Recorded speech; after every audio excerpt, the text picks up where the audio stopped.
우리 성경 말씀 신명기 14장 22절로 우리 마지막 29절까지 말씀 읽겠습니다. 우리 다 찾으셨으면 우리 한 목소리 함께 합독합니다. 너는 마땅히 매년 토지 소산의 11조를 드릴 것이며 내 하나님 여호와 곧 여호와께서 그의 이름을 두시려고 택하신 곳에서 내 곡식과 포도주와 기름의 11조를 먹으며 또 내 소와 양의 처음 난 것을 먹고 내 하나님 여호와 경외하기를 항상 배울 것이니라.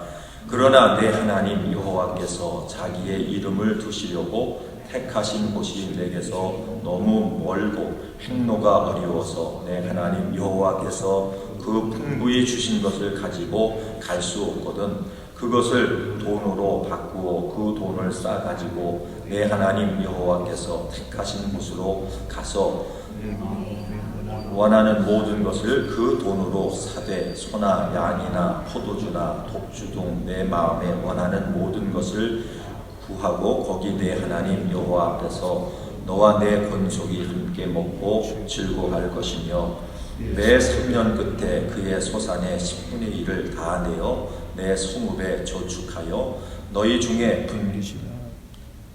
매 3년 끝에 그의 소산의 10분의 1을 다 내어 내 성읍에 저축하여 29절 너희 중에 분깃이나 기업이 없는 애인과 내 성 중에 거류하는 객과 및 고아와 과부들이 와서 먹고 배부르게 하라. 그리하면 내 하나님 여호와께서 내 손으로 하는 범사에 내게 복을 주시리라. 아멘. 오늘 우리 한 군데 더 말씀을 우리 찾아서 읽겠습니다. 말라기서입니다. 말라기서 우리 3장입니다.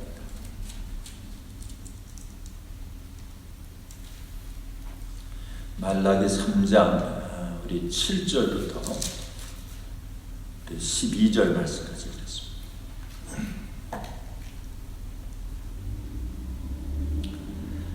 다 찾으셨으면 우리 함께 1330페이지 말라기 3장 7절부터 12절까지 읽겠습니다. 만군의 여호와가 이르노나 너희 조상들의 날로부터 너희가 나의 규례를 떠나 지키지 아니하였도다. 그런즉 내게로 돌아오라.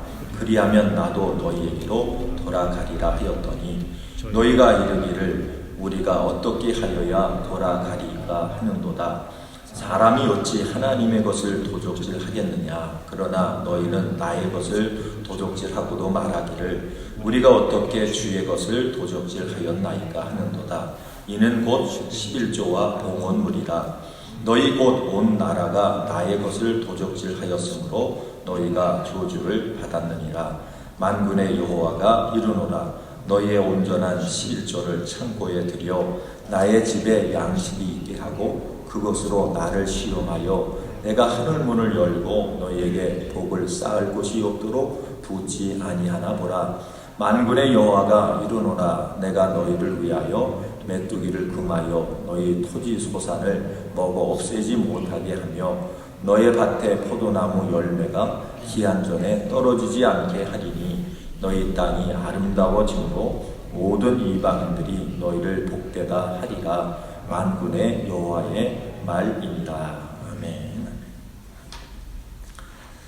오늘 우리 읽으신 말씀을 가지고 경외함을 배우고 사랑을 나누는 11조에 대해서 말씀을 함께 나누기로 원합니다. 우리 신명기 쭉 읽어 오시면서 이 11조와 헌물에 대한 말씀이 계속해서 강조가 되고 있습니다. 우리가 이 11조에 대한 것을 우리가 이제 바로 이해를 하고 왜 하나님께서 이 11조를 하나님 앞에 드리라고 말씀을 하는가, 봉헌을 하나님 앞에 이제 하라고 말씀을 하는가. 우리가 이제 10의 1이라고 하는 말씀을 자 먼저 우리가 생각을 해야 됩니다. 이 1이라고 하는 것은 자 이것은 하나님의 숫자입니다. 자 이 11조라고 하는 것을 그냥 하나의 물질로만 생각을 이제 해서는 안 되고 자 10의 1이라고 하는 것은 결국은 우리가 이제 말라기서 말씀 가운데 보니까 그럼 하나님을 경외하는 정말 하나님을 경외하는가 하나님을 경외하지 않는가라고 하는 하나의 기준이 뭐냐면 이 10의 1이라고 하는 11조라고 하는 말씀을 합니다. 자, 그러면서 이 10의 1조라고 하는 것을 하나님을 경외한다고 할 때 이 10의 1조를 뭐와 우리가 이제 연결을 할 수 있나니까 이것은 여러분 10계명 중에 첫째 계명입니다. 여러분 10계명 중에 첫째 계명이 나 외에는 다른 신을 섬기지 말라 이렇게 말씀을 해요. 그러면 10계명 중에 어떻게 첫째 계명이 이 말씀하고 11조하고 어떻게 연결을 할 수가 있습니까? 아마 이렇게 또 반문을 하는 그런 분들도 있을 수가 있어요. 그런데 우리가 예수님께서 이제 마태복음 6장 24절 말씀을 통해서 보니까 한 사람이 두 주인을 섬기지 못한다. 여러분 한 사람이 두 주인을 섬기지 못한다. 그러면서 혹 이를 미워하거나 혹 저를 사랑하리라. 그러니까 이걸 미워하든지 저걸 사랑하든지 둘 중에 하나밖에 할 수 없다. 둘 다 섬길 수가 없다. 그러면서 주님께서 그 말씀을 이제 해석을 하면서 뭐라고 말씀하냐면 사람은요 절대 하나님과 재물을 겸하여 섬길 수가 없대요.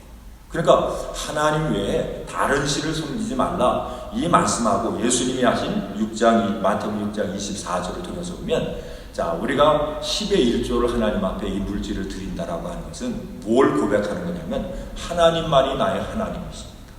여러분 물질이라고 하는 것은 이 물질이 우리를 그저 먹고 살게 하고 우리를 평안하게 하는 게 아니라 하나님이 모든 것을 우리에게 허락하시고 공급하셔서 그래서 하나님의 은혜 가운데 우리가 하루하루 은혜 속에서 삽니다. 이거를 실제적으로 고백하는 것이 그것이 뭐냐면 이게 10의 1조라고 하는 게 그래서 이스라엘 백성들이 영적으로 신앙적으로 타락했을 때 그들이 하나님 앞에 드리기를 거부했던 것이 뭐냐면 11조예요. 말라기 이제 3자문을 읽으신 그 말씀 가운데 나타나. 그러면서 이스라엘 백성들이 그러면 너희가 하나님 것을 도적질했다.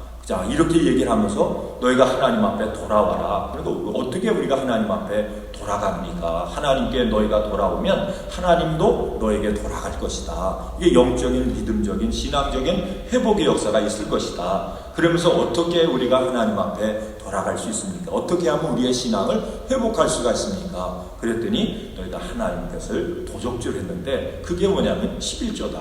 그 11조를 이게 하나님께 떠났다라고 하는 얘기는 그 11조라고 하는 게 여러분 하나님이 돈이 없어서 그냥 돈을 하나님 앞에 드려라 그렇게 말씀하실까요? 아니에요. 그들이 타락했을 때 누가 좀 나는 이미 아주 그냥 기름 여러분 하나님 앞에 짐승을 이제 태워서 번제를 드리죠. 그 번제 드리는 거 거기 아주 신물난다. 너희들 마음은 하나님 앞에서 멀고 그냥 물질이나 재물이나 하나님 앞에 드리면 하나님이 그거 받고 하나님이 그저 좋아한다고 너희들 착각하는데 나는 신물난다. 여러분 기름도 하나님이고 모든 게 다 하나님 거다. 그러면서 하신 말씀이 뭐예요? 누가 좀 성전문을 좀 닫아줬으면 좋겠다. 제발 그런 짓 안 했으면 좋겠다. 이 얘기가 무슨 얘기예요? 하나님은 우리가 드리는 물질을 얼마나 드리냐 여기에 관심 있는 것이 아니라 여러분 하나님의 말씀 앞에 우리가 하나님의 뜻 앞에 하나님이 우리에게 명령하시는 그 앞에 순종하느냐 이걸 보시는 거예요. 그래서 우리가 이 말씀하고 이제 선악과하고 한번 우리가 이제 이 선악과하고 또 연결을 해서 우리가 이 말씀을 생각할 수 있는데 하나님께서요 사람을 이제 만드신 후에 이제 에덴 동산을 다 만드시고 그곳에 여러분 아담과 하와를 살게 하셨어요. 그래서 그 아담과 하와를 살게 하시면서 인간과 하나님과의 그 먼저 계약이 뭡니까? 그게 선악과죠. 그 선악과 다른 건 네 마음대로 다 따먹고 그 선악과 그거는 네 마음대로 따먹으면 안 된다. 그거 따먹으면 그 열매를 따먹는 나는 내가 정녕 진짜로는 죽을 거다. 근데 마귀가 와가지고 하는 얘기예요. 나 그거 따먹으면 그 열매 하나님이 먹지 말라고 그랬지. 너 그거 먹으면 너도 하나님처럼 눈이 밝아서 하나님처럼 될 거야. 이렇게 이제 마귀가 유혹을 하니까요. 그 나무 열매를 딱 보니까 보암직도 하고 먹음직도 하고 탐스럽기도 한지라 라고 하면서 그거를 따먹었어요.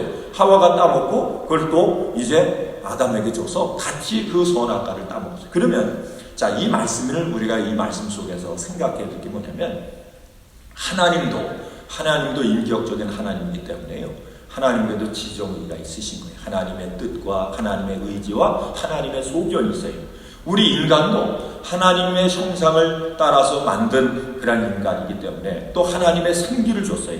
그래서 우리 인간도 인격적인 그런 것이죠. 그래서 우리 인간에게도 여러분 뜻이 있고 의지가 있고 소견이 있어요. 자, 그러면 우리가 그 하와와 아담과 하와가 여러분 그 선악과를 따먹을 때 하나님의 명령의 말씀에 순종해서 따먹습니까? 아니면 자기들의 뜻대로 따먹습니까? 우리가 이걸 생각해야죠. 그럼 선악과라고 하는 게 뭐냐? 이 선악과를 따먹었을 때 여러분 아담과 하와가 자기의 뜻을 가지고 자기의 의지를 가지고 자기의 소견을 가지고 그 선악과를 따먹은 거예요. 자, 그러면 그러면서 인간이 이제 죄인이 되고 타락을 했는데, 그럼 우리 오늘날 우리도 마찬가지죠. 여러분과 저에게도 지정의가 다 있잖아요. 그죠? 인격적인 그런 존재니까 다 있지요. 그래서 중요한 것은 뭐냐면 우리가 하나님 앞에서 구원받아 거듭나기 전에 우리의 모습, 그러니까 온전히 하나님의 사람, 영적인 사람이 되기 전에 우리의 모습, 신앙의 삶, 인생의 삶을 어떻게 사느냐? 우리는요, 내 뜻을 가지고 내 의지를 가지고 내 소견을 가지고 사는 거예요. 그게 뭐냐면 선악과예요. 그게 죄예요. 우리가 믿음의 삶을 살아간다고 하면서 구원받았다고 하면서 내 뜻을 가지고 내 의지를 가지고 내 소견을 가지고 산다라고 하면 아직까지도 우리는 이 선악과의 문제, 이 원죄의 문제를 해결하지 못한 거예요. 그래서 그거를 해결하기 위해서 하나님께서 우리에게 하시는 그 일이 뭐냐면 우리를 이제 풀무불에 넣는 거예요. 여러분, 그것을 어찌 보면 무덤에 넣는 거예요. 뭐하기까지? 그 선악과를 토해내기까지. 이 토해낸다라고 하는 게 회개예요. 이 회개라고 하나님, 회개라고 한다. 이거 잘못했어요. 저거 잘못했어요. 뭐 했어요? 여러분, 날마다 백날 그 회개를 해도요, 그러면 그게 온전한 회개가 아니에요. 회개라고 하는 건 뭐냐면 지금까지 하나님 내 뜻을 가지고 신앙생활 했어요. 이거 회개예요. 내 뜻을 가지고 인생을 살았어요. 하나님 회개예요. 내 의지를 가지고 내 소견, 여러분 소견대로 하지 말라고 했어요. 분명하게 신명기 말씀을 통해서 우리가 소견대로 하지 마라. 신앙의 삶이라고 하는 것은 하나님의 명령대로 하는 것이지 내 소견대로 하지 말라. 이렇게 말씀을 하잖아요. 그 소견이라고 하는 게 뭡니까? 이건 내 소견이에요. 그러니까 우리가 하나님 앞에서 해결받아야 될 게 뭐냐면 우리가 예수 믿는 가운데 내 뜻, 지금까지 하나님 내 뜻대로 살았습니까? 하나님 내 의지로 살았습니까? 아니면 내 소견대로 살았습니까? 이제는 이 모든 거 회개하고 이거 다 주님 앞에 다 내려놓고 십자가에 못 박고 이제는 하나님의 뜻대로, 하나님이 우리에게 말씀하는 하나님의 의지대로, 하나님의 소견대로 내가 살기 원합니다. 이것이 뭐냐면 이게 회개라고 하는 거지요. 그래서 우리가 이 성경 말씀을 통해서 여러분과 제가 여러분 꼭 기억해야 될 게 뭐냐면 신앙은 내가 좋다고 그래서 하고 내가 싫다고 그래서 안 하고 이거는 아니란 얘기예요. 그건 아직까지도 여러분 선악과를 먹은 그런 죄악 가운데 살아가는 그런 모습이라고 하니까 이거를 우리가 해결을 받아야 하나님이 우리에게 복을 주시는데 그거를 해결을 받으려면 오늘 이 말씀 속에서 여러분과 제가 꼭 명심해야 될 게 뭐냐면 계속해서 강조하는 거예요. 하나님이 우리에게 말씀하신 명령과 규례와 율례와 법도를 따라서 우리가 살아가라. 그러면 이 말씀을 통해서 어제도 우리가 말씀 가운데 여러분 하나님이 정하다라고 하는 짐승이 있고 부정하다라고 하는 짐승이 있는데 정한 짐승의 특징은 뭐라고요? 하나님, 이거는 이제 영적으로 여러분과 저를 이제 의미하죠. 우리가 산제물로 하나님 앞에 드려줘야 되니까 그 정한 제물의 특징은 뭐냐면 여러분 풀을 먹고 그 풀을 뭐예요? 되새김질하는 거예요. 되새김질한다라고 하는 얘기는 하나님의 말씀이 나에게 온전히 소화가 돼서 그 말씀을 따라서 우리가 뭐예요? 내 뜻이 아니라 내 소견이 아니라 내 의지가 아니라 하나님의 뜻과 하나님의 의지와 소견을 따라서 온전히 순종하는 것. 이게 뭐냐면 소화예요.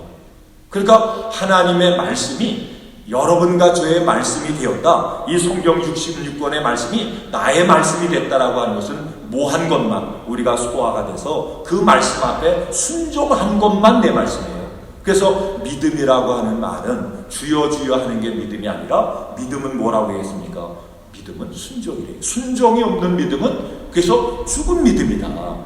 자, 이런 면에서 우리가 11조라고 하는 것은 이거는 우리 인간의 소견이 아니에요. 이거는 하나님이 우리에게 이거 해라, 이걸 해야 된다, 이걸 해서 이건 뭡니까? 기업이 없는 당시의 내인이라든지 여러분 먹고 살기 어려운 그런 과부라든지 여러분 고아라든지 과부는 요즘 같은 그런 의미가 아니에요. 완전히 여러분 세상에 의지할 것이 없는 거예요. 이런 사람들을 이제 11조를 내서 이거를 내서 이 11조란 의미는 뭐라 했습니까? 나는 하나님, 이 모든 물질은 하나님이 주셨습니다. 이 물질이 우리의 삶을 주장하고 하는 게 아니라 하나님이 주신 것 그 은혜로 우리는 삽니다. 지금까지 내가 산 것 하나님의 은혜였습니다. 이거를 고백을 하는 거예요. 그러면서 하나님, 물질이 나의 신이 아니라 물질이 내가 의지하고 믿고 살아갈 그런 대상이 아니라 하나님만이 나의 모든 그런 믿음의 대상이고 하나님만이 나의 모든 삶을 주장하시고 인도하시는 분입니다. 이거를 실제로 고백하는 것이 뭐냐면 이제 11조라고 하는 거예요. 그러면 11조는 누가 드립니까? 11조는요 모든 사람이 다 드리는 거예요. 목사도 드리고 다 드리는 거예요. 그래서 이제 교회에 이제 그 직분을 세울 때 우리가 이제 직분을 세울 때 가장 여러분 중요하게 보는 게 뭐냐면 주일 성수하느냐, 기도 생활하느냐, 말씀 생활하느냐, 그 다음에 여러분 정상적인 그런 봉헌 생활하느냐, 이걸 보고 이렇게 하면 이제 직분을 세우는 거예요. 그러니까 이게 이제 기준이죠. 자, 그러면 자 오늘 이제 이 말씀 여기까지 하고요. 그 다음에 이제 넘어가셔서 이제 오늘 웨슬레이 얘기를 하는데 이제 웨슬레이 얘기를 하는데 한번 이 성경의 말씀 여러분들 한번 꼭 한번 읽어보세요. 여기 웨슬레이 얘기가 나와요. 이 웨슬레라고 하는 분이 이제 감리교를 처음 시작한 그런 분인데. 이제 장로교는 이제 칼빈이 이제 장로교를 이제 시작을 했죠. 근데 이제 감리교 운동을 웨슬레가 시작을 했어요. 근데 이분의 그 신앙을 쭉 얘기를 하는데 제가 이거 쭉 한번 읽어드릴게요. 존 웨슬리가 처음 사역을 시작하던 시절에 연수입이 30파운드였다고 합니다. 처음에 이제 사역을 시작할 때는 수입이 이제 38파운드였대요. 자, 그는 28파운드 정도면 생활할 수 있다고 생각해. 자, 2파운드를 이제 11조를 드리는 거예요. 2파운드를 가난한 사람들 이렇게 그거 하고, 그 다음에 그 후 수입이 60파운드가 되었을 때 그는 28파운드만 생활비로 쓰고 나머지는 가난한 사람들을 위해서 내놓았습니다. 나중에는 120파운드까지 수입이 늘었지만 여전히 28파운드만을 사용하고 나머지는 선한 일을 위해서 드렸습니다. 그가 남긴 명언이 있습니다. 소득의 증가는 삶의 수준을 높이는 것이 아니라 드림의 기준을 높이는 길입니다. 성경에는 물질과 돈에 대해 언급한 구절이 약 2350절이나 된다고 합니다. 이는 믿음과 기도에 관한 구절의 2배에 이릅니다. 그러니까 2배가 더 많대요. 그러면서 또 예수님이 하신 말씀 중 15%가 돈과 소유에 관한 가르침이라고 합니다. 호주머니가 회개하지 않으면 진정으로 회개한 것이 아니다라는 그러한 격언이 있습니다. 참으로 적절한 표현입니다. 영적인 부분이 바로 서면 삶 전체가 달라집니다. 이는 물질과 재능을 사용하는 원리와 방법이 달라짐으로 확증됩니다. 전에는 물질의 대부분을 나를 위해 사용했지만 이제는 주님 뜻과 영원한 것을 위해 사용하게 되는 것입니다. 소유는 절대로 안전한 인생을 보장하지 않습니다. 성도는 소유의 넉넉함이 아니라 생명의 풍성함에 마음을 두어야 합니다. 이게 무슨 의미냐? 이게 11조 의미라는 얘기예요. 그래서 우리가 이제 물질 생활, 이제 하나님 앞에 이제 헌신하는 이 생활이 바르게 하나님 앞에 이거는 환경을 초월해서요. 어떤 환경이라든지 그걸 초월해서 먼저 하나님을 인정하고 먼저 하나님 앞에 우리가 다른 그러한 그 헌신의 생활을 우리가 가져야 그래야 하나님께서 우리의 모든 삶을 보장하시고 축복하신다. 이게 이제 11조 의미 속에 있는 거예요. 그래서 자 오늘 이 말씀 여러분 꼭 기억을 하시고 자 우리의 삶이 그래서 물질의 11조뿐만 아니라 시간의 11조 그저 모든 삶의 11조를 하나님 앞에 온전히 드려서 하나님만이 나의 하나님이 되십니다. 하나님만이 우리의 보장하시고 인도하시고 우리에게 은혜를 주시는 분이 오직 하나님입니다. 이것을 날마다 고백하시는 여러분 가족의 삶이 되기를 주의 이름으로 축원을 드립니다.